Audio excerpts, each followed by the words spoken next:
चलो तुम लोग अपनी रिएक्शन वो ओपन करो, रिएक्शन ऑफ हेलोएरिन्स। हेलोएरिन्स में थे ना, रिएक्शन ऑफ हेलोएरिन्स, ठीक है। अच्छा, इसमें क्या हो रहा है, reaction of haloarenes in the presence of, किसके प्रेजेंस में करेंगे, इसको हम करेंगे इन द प्रेजेंस ऑफ। सबसे पहला step, in the presence of, in the presence of nucleophile. Nucleophile, what is nucleophile? Nucleophile वो स्पीसीज जिसके पास इलेक्ट्रॉन, विच स्पीसीज होती है इसके पास एक्स्ट्रा इलेक्ट्रॉन होते हैं।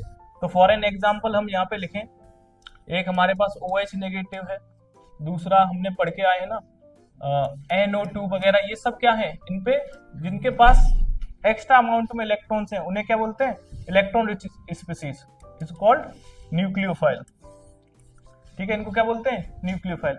एग्जाम्पल है, हम अपने इसमें चलेंगे न्यूक्लियोफाइल में केवल OH वाटर के प्रेजेंस में। जैसे हमारे पास अगर वाटर है, क्यों जनरली क्या रहेगा, हमारी जितनी भी रिएक्शंस है, जितनी भी रिएक्शंस है वो केमिस्ट्री में इन द सोर्स, जो मेन हमारा सबसे बड़ा सोर्स है, जाइंट सोर्स है अगर अर्थ पे, तो क्या है, वाटर है। तो वाटर के प्रेजेंस में होंगे, तो वाटर को अगर हम ब्रेक करते हैं तो वाटर H पॉजिटिव और OH नेगेटिव में ब्रेक होता है। मतलब जितने इसके पास हाइड्रोनियम आयंस होते हैं उतने ही हाइड्रोक्साइड आयंस भी होते हैं।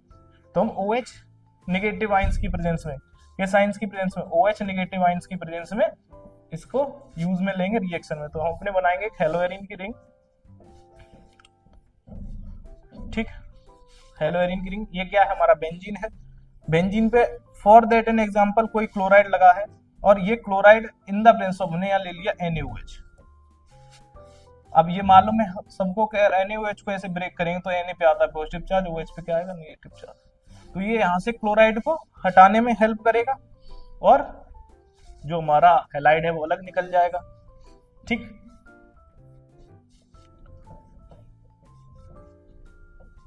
हेलाइड हमारा क्या हो जाएगा, अलग निकल जाएगा। तो अभी हमने Na लिया है ना साथ में, तो NaCl के साथ Cl चला गया, और OH ग्रुप हमारा कहाँ लग जाएगा, बेंजीन के ऊपर अटैच हो जाएगा। तो इस टाइप की रिएक्शन हम देखेंगे अभी आगे। अच्छा, एक तो न्यूक्लियोफाइल रिएक्शन ये होगी, पर होगी किन कंडीशंस में? तो सबसे पहली कंडीशन आएगी, टेम्परेचर हमें कैसा लेना पड़ेगा, हाई, और प्रेशर भी कैसा लेना पड़ेगा, हाई। एक तो हो गया न्यूक्लियोफाइल होना चाहिए, दूसरी कंडीशन कौन सी हो गई, दूसरी कंडीशन हो गई, दूसरी कंडीशन हो गई high temperature. High temperature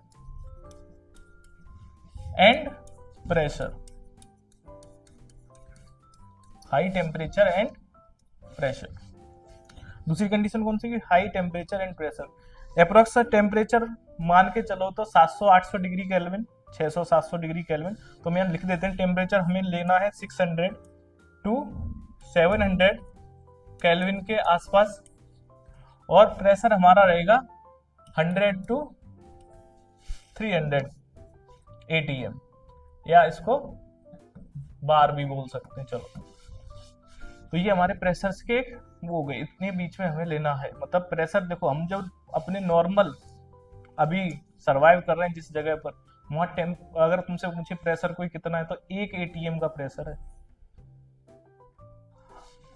300 ATM pressure approx की बात करें तो बहुत गहराइयों में जब पानी, बड़ी बड़ी नदियां हैं या समंदर है, थोड़ा अंदर जाओगे तो प्रेशर का जो बार बढ़ता है, बहुत ज्यादा प्रेशर हो गया। मतलब कोई सी चीज को ऐसे तुम्हें चारों तरफ से 300 बार के प्रेशर से अगर दबाएं तो सोच नहीं सकते, ठीक है, तुरंत मिट्टी कणों में बदल जाओगे, फट जाओगे, ब्लास्ट हो जाओगे। चलो नेक्स्ट, हमारे पास एक तो हो गया ये दूसरा हाई टेम्परेचर एंड प्रेशर। तीसरा, तीसरी कंडीशन लेंगे electron withdrawing group. Electron withdrawing group. Electron withdrawing group कौन से, ऐसे ग्रुप जो इलेक्ट्रॉन्स को अट्रैक्ट करें, अपनी ओर क्या करें, अट्रैक्ट करें, ठीक है। जिनके पास इलेक्ट्रॉन खींचने की क्षमता ज्यादा हो, वो ग्रुप कौन से होगा, इलेक्ट्रॉन विड्रॉइंग ग्रुप कहलाएंगे। तो थर्ड ये हमारा होना चाहिए इलेक्ट्रॉन विड्रॉइंग ग्रुप। और ये हेलो एरिन्स में कहां पर होना चाहिए, at a position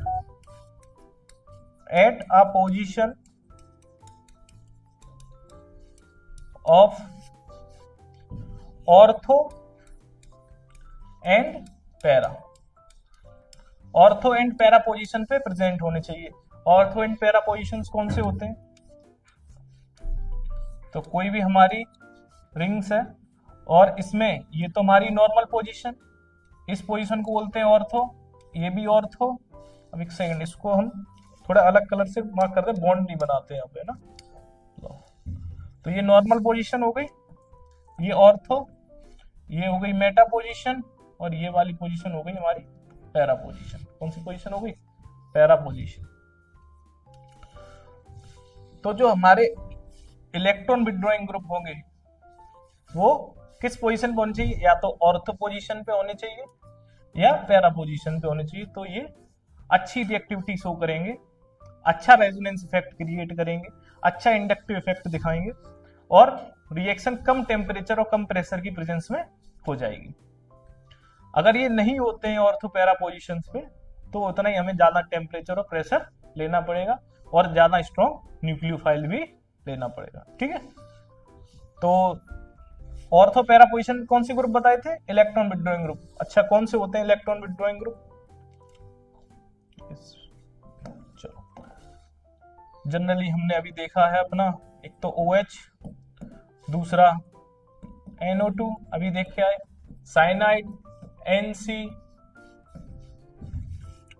SO2 etcetera, बहुत सारे होते हैं और भी होते हैं। ठीक है, तो जिनके पास ऐसा एलिमेंट हो जिसकी इलेक्ट्रोनेगेटिविटी ज्यादा हो, वो इलेक्ट्रॉन विड्रॉइंग ग्रुप कहलाएगा। ठीक है, एक तो यहाँ पे सबसे बढ़िया अगर NF ले लो, सोडियम फ्लोराइड, और अच्छा फ्लोरीन तो बहुत बढ़िया है। ठीक है, ठीक है, ज्यादा अच्छे से इलेक्ट्रॉन अट्रैक्ट करेगा। तो ये सारे ग्रुप हमारे क्या कहलाएंगे, इलेक्ट्रॉन विड्रॉइंग ग्रुप। आगे चले अब नेक्स्ट, इतने में कोई डाउट, ठीक है चलो नेक्स्ट। एक क्वेश्चन है हमारे पास, why haloarenes aryl halides are extremely less reactive. लाओ मैं लिख देता हूं यहां पे,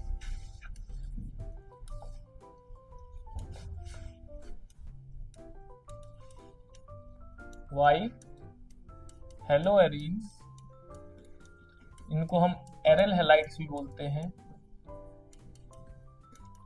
are extremely less reactive towards nucleophilic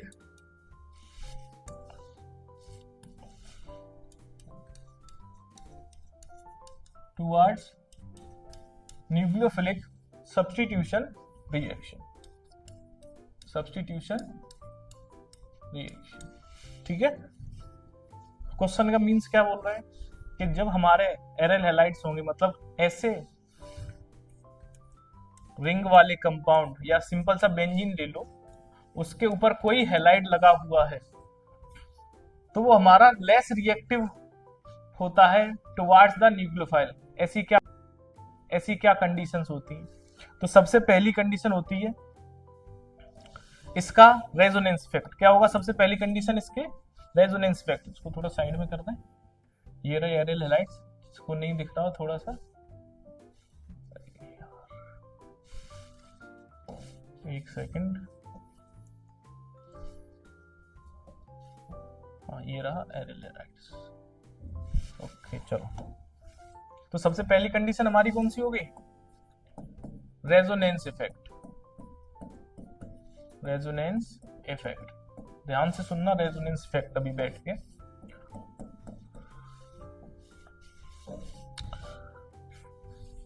तो अपनी फर्स्ट कंडीशन पर आते हैं, एक्स की जगह पर एक कोई सा भी हेलोजन लगा लो। एक्स मींस यहां पर क्या हो गया, chlorine, fluorine, bromine, iodine etcetera, कोई सा भी हेलोजन हम ले सकते हैं। ठीक है, तो एक्स की जगह पर हमने क्या ले लिया, एक क्लोरीन ले लिया। क्लोरीन रिप्रेजेंट करा लिया। अब इसकी रिएक्शन हम किसके प्रेजेंस, अब इसमें रेजोनेंस इफेक्ट होता है। अच्छा तो देखो यहाँ पर आपको एक कंडीशन बताते हैं। एक हमारी है चेन, एक है हमारे पास चेन,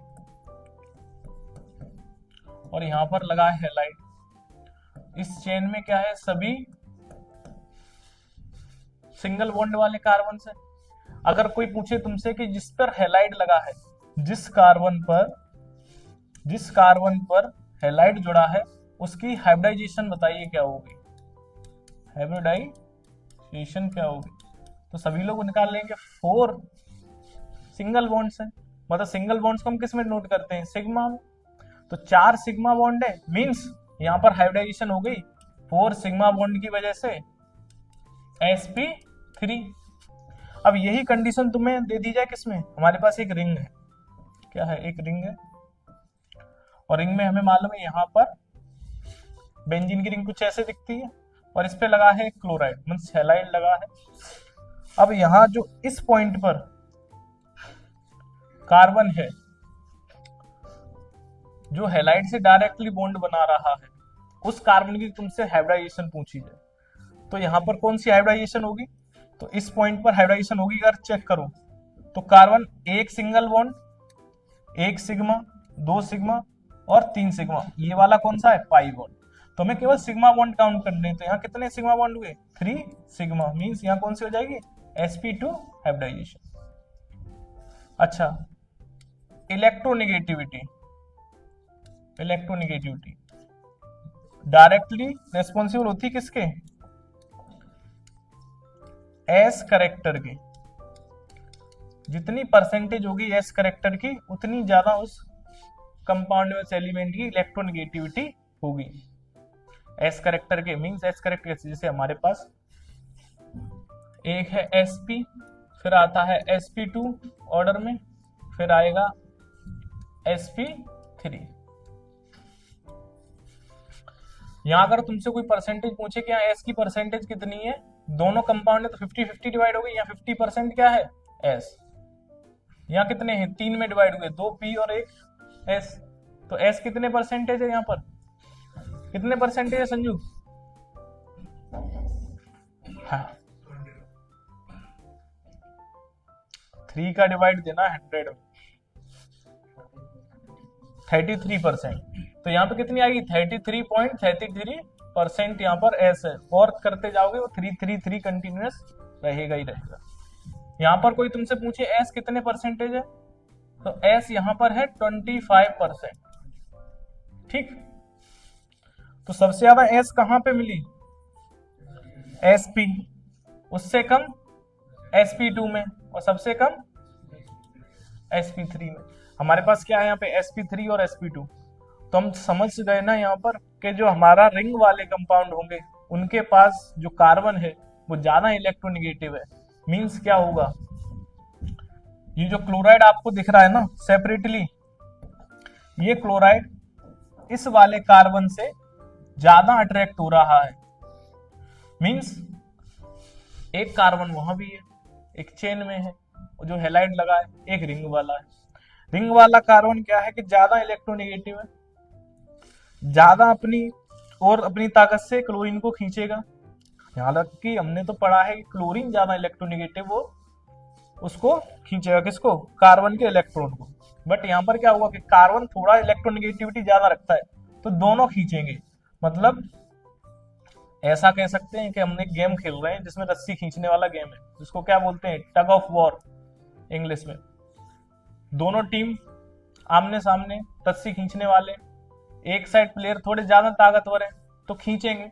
तो इसका मतलब क्या हो गया कि दूसरी साइड वाले फोर्स नहीं लगा रहे हैं, अगर वो हार गए, लगा रहे हैं ना फोर्स, कार्बन के इलेक्ट्रॉन खींच जाएंगे, पर कार्बन फोर्स तो लगा रहा होगा अपनी ओर खींचने के लिए अपने इलेक्ट्रॉन को, कैसे बैठ गया, ले जा भाई, मेरे पास तो फ्री का आ रहा है। तो वही कंडीशन हुई यहाँ पे, जो इलेक्ट्रोनेगेटिविटी है वो यहाँ पे कार्बन के कंपैरिजन में ज्यादा तो हैलाइड की होगी, बट कार्बन भी इलेक्ट्रॉन को अपनी ओर खींच रहा है। ठीक, इसको कहेंगे क्या, इलेक्ट्रोनेगेटिविटी, और इस इफेक्ट को ही हम बोलते हैं क्या, इंडक्टिव इफेक्ट, इस इफेक्ट को हम क्या बोलते हैं? Inductive effect. कलर अच्छा ये था। इस इफेक्ट को क्या बोलते हैं हम लोग? Inductive effect.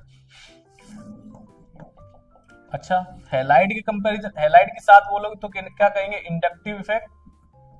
और कार्बन के लिए बोलोगे तो ये हो जाएगा resonance effect. Resonance effect, inductive effect, और कार्बन के लिए क्या हो जाएगा? Resonance effect. अब इसको ऐसे तुमने शो करते हुए देखा होगा, माइनस का आई या प्लस का आई, रेजोनेंस को ऐसे शो करा देते हैं, माइनस का आर या प्लस का आर। बुक्स में रिप्रेजेंटेशन दिखती है, तो वही होता है माइनस आई प्लस आई क्या होता है? इंडक्टिव इफेक्ट, और माइनस आर प्लस आर क्या होता है? Resonance effect.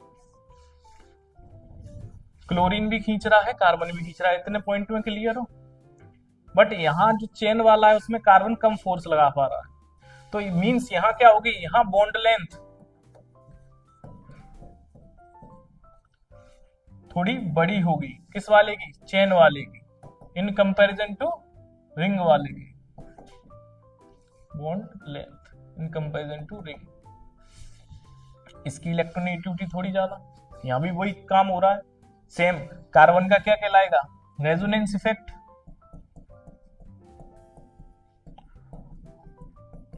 और क्लोराइड का क्या होगा? Inductive effect.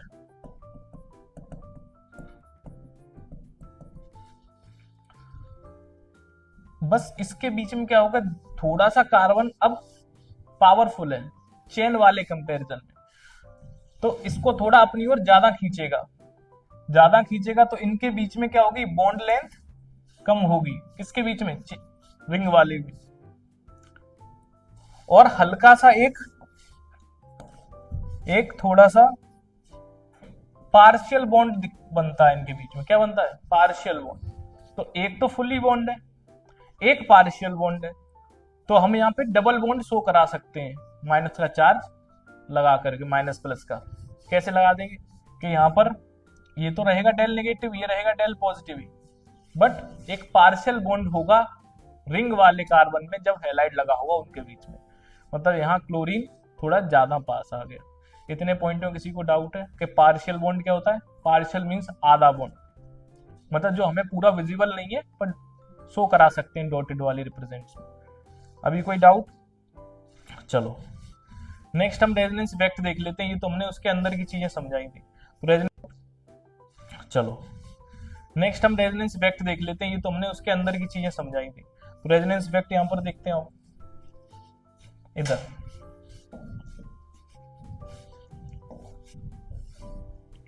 तुमने बनाया अपना बेंजीन, इतना छोटा विजिबल है, कैमरे में चेक करना।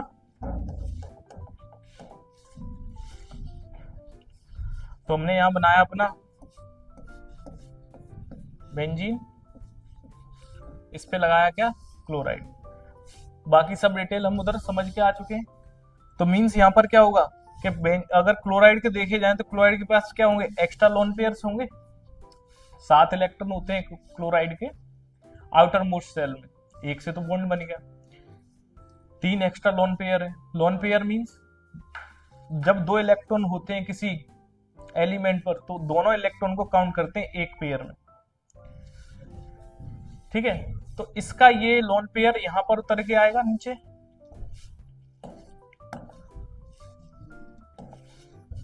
इसका ये लोन पेयर यहां आएगा, और ये बाहर अंदर वाला बॉन्ड बाहर आ जाए किस पे? ऑर्थो पोजीशन पे। तो नेक्स्ट स्टेप में इसकी रेजोनेंस हम शो करा दें। अब यहाँ पर क्या दिखने लगेगा? कार्बन और क्लोराइड के बीच में डबल बॉन्ड दिखेगा, विजिबल हो जाएगा हमें।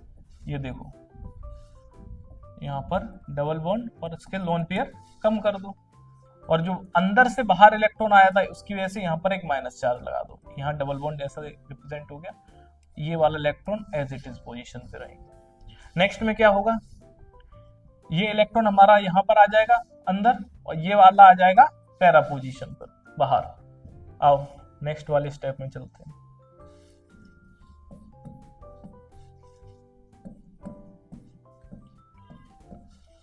रेजोनेंस बोलने तो क्या कि ऑर्थो से शुरू हुआ तो ऑर्थो पे ही आके खत्म हो जाए, नॉर्मल से शुरू हो रहा है तो नॉर्मल पर ही आके खत्म हो जाए। कंपाउंड में कोई बदलाव नहीं आएगा, एज इट इज, बस इलेक्ट्रॉन उसके अंदर घूमेंगे।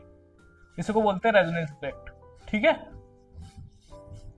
चलो तो अब यहाँ पे कहां पे आ गए, ऑर्थो वाला किस जगह आ जाएगा, यहाँ डबल बॉन्ड आ जाएगा, ये वाला बाहर आ जाएगा, तो बना दो यहाँ पर एक डबल बॉन्ड, यहाँ पर डबल बॉन्ड, ये तो एज इट इज रहा क्लोराइड 2 लोन पेयर के साथ, और ये वाला आ गया बाहर। अब क्या करेंगे, इसको भेज दो अंदर और इस वाले को भेज दो बाहर। नेक्स्ट स्टेप में क्या हो जाएगा, चलो अब इसको थोड़ा सा इधर कर लेते हैं आज।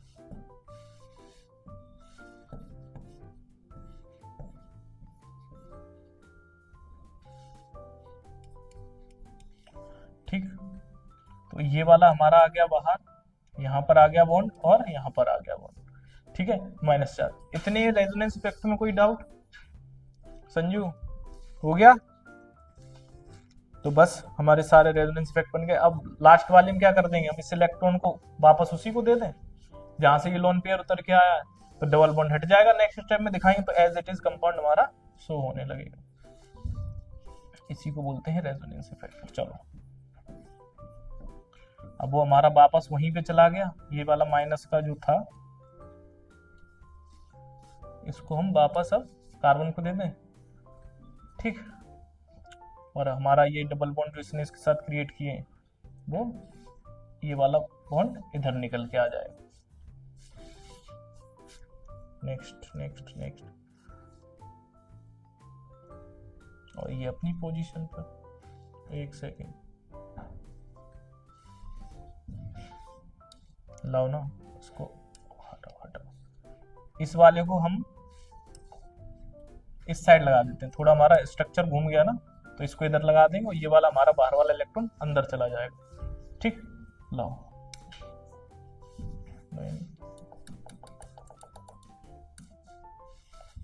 ठीक,